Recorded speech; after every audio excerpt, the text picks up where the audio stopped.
welcome to Ninjatrition Kitchen. When I'm not here making up amazing food, I'm teaching in schools through an awesome program called ASAP. ASAP is an amazing organization located in Northwestern Connecticut, and if you haven't checked them out, you absolutely should. Now today in Ninjatrition Kitchen, we are going to be making something called rubbed kale. A lot of people know that kale is really good for your health. It's amazing for your belly, it's amazing for your skin, and it makes you really strong. But not everybody thinks that they like kale. Kale can sometimes be a little bitter. So using this technique is going to take the bitterness out, make it soft and sweet, and depending on what you put on it, make it be any flavor that you want.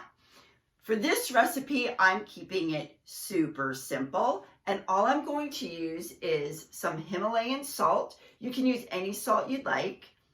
I'm going to use some extra virgin olive oil, and I'm using some powdered garlic because I love garlic and I eat a lot of garlic.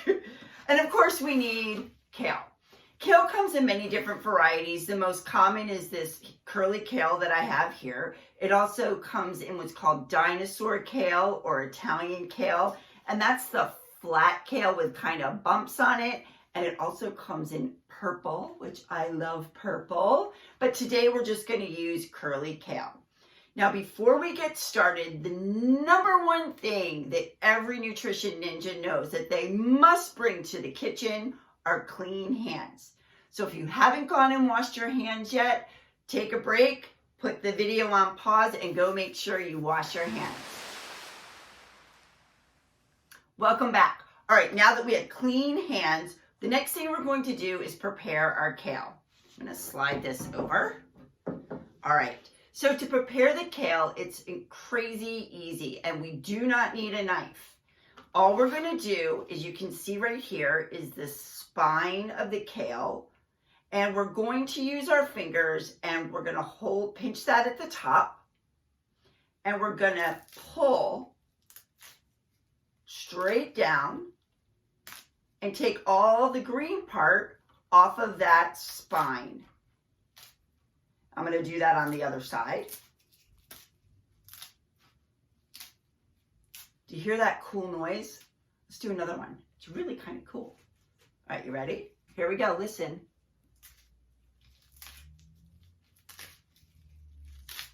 Do you hear that crackling sound? It's pretty cool, right? All right, so you're going to have to pull all the kale off of all your spines. Another way you could do it is you can create like a little claw and you can actually pull it off. So experiment. See which way is the fastest and the easiest for you. And when you're done pulling all your kale, meet me back here.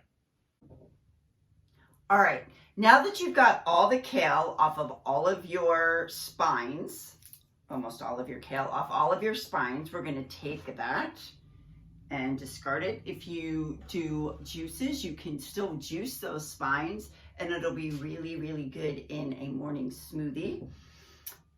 Now that we have all of our leaves, I want you to take notice about how much space it takes up in your bowl. How much space it takes up in your bowl is called the volume. So what we're looking to see is how the volume's going to change when we start rubbing our kale. The other thing I want you to take notice on is the color. What color is this kale now, and what color does it become when we're done rubbing the kale? All right, so we're looking at the volume, we're looking at the color, we're making a mental note, and now we're going to start in the process. Rubbing kale does something really interesting. It actually changes the chemical makeup of the kale so that it releases the natural sugars, which makes it go from bitter to sweet. What does that really mean? Well, in our bodies, we have something that holds us up, right? So what holds us up in our bodies so we're not all floppy? Give you a hint. They're very hard. They're white. Our bones. Well, vegetables have bones too, except that their bones are on the outside. So what we're going to do is we're going to break that down so that the kale, instead of standing up straight, is going to get droopy. All right, so how are we going to do that? First thing we're going to do is, before we put anything in it, we're going to take our nice clean hands and we're going to go in and squish it. So we're going to literally squish and rip. So you're just going to make a fist, squish and rip. So get your hands in there. Don't be afraid. The kale will not bite you. And we're going to squish. Oop, that's very noisy. Squish and rip. And we're just going to get it started a little bit so we have a little bit more room. And we're looking to reduce the volume of the kale in the bowl. So what does that mean? We want it to take up less room.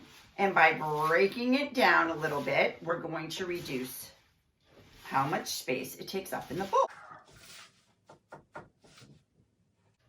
All right, so just doing that little bit of work, you can see that my volume before was at the very top, and now we're almost halfway down the bowl, and we hardly did any work yet. All right, I'm going to wipe my hands off on a clean towel. And the next thing I'm going to do is I'm going to add some salt. How much salt depends on how much kale and how salty you like your food. One thing to remember in cooking is always less is more.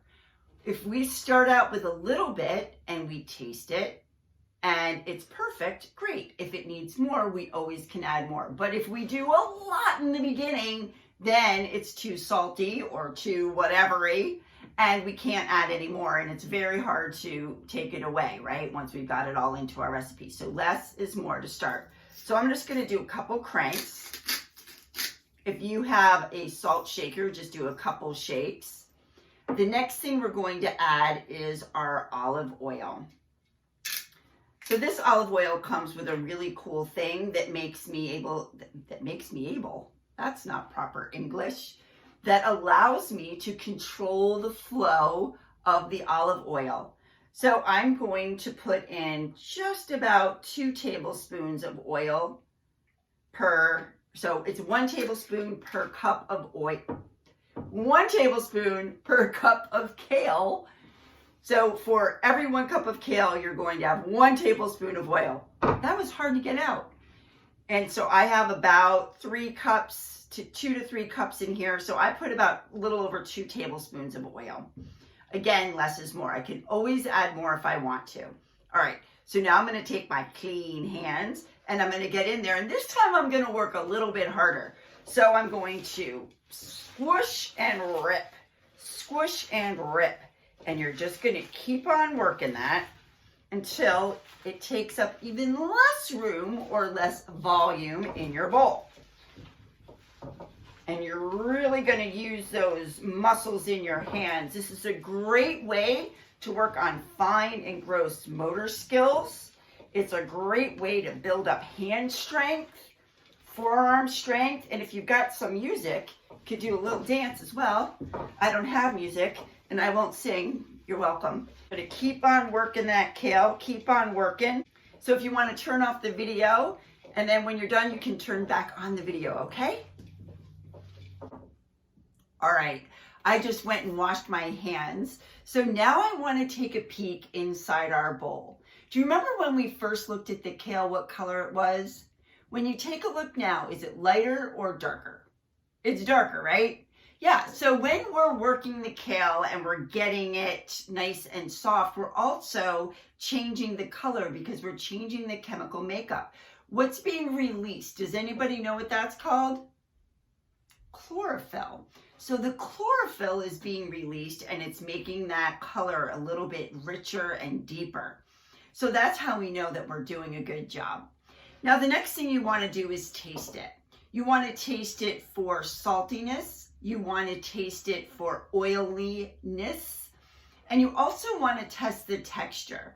If the texture is still crunchy and you want it to be a little bit softer, we're going to have to get back in there. If you're happy with it, then wonderful. You might decide you want to add a little more salt. I forgot to add my garlic, so I know I'm going to add a little more, or not more, but I'm going to actually add my garlic in. And I like mine a little bit softer, so I'm going to get back in there. So if you want to keep working yours as well, go ahead and turn off the video one more time and then come on back. So there you have it. Simple ingredients. We got to use our muscles. No utensils, just nice clean hands, and now you have rubbed kale. You can add anything you want to it, whatever your favorite veggie is. You could add fresh herbs. I love to have it in the morning with fresh egg. It's absolutely awesome. So that's it, guys. Thank you so much for joining me, and I really look forward to seeing you again. And in the meantime, happy eating.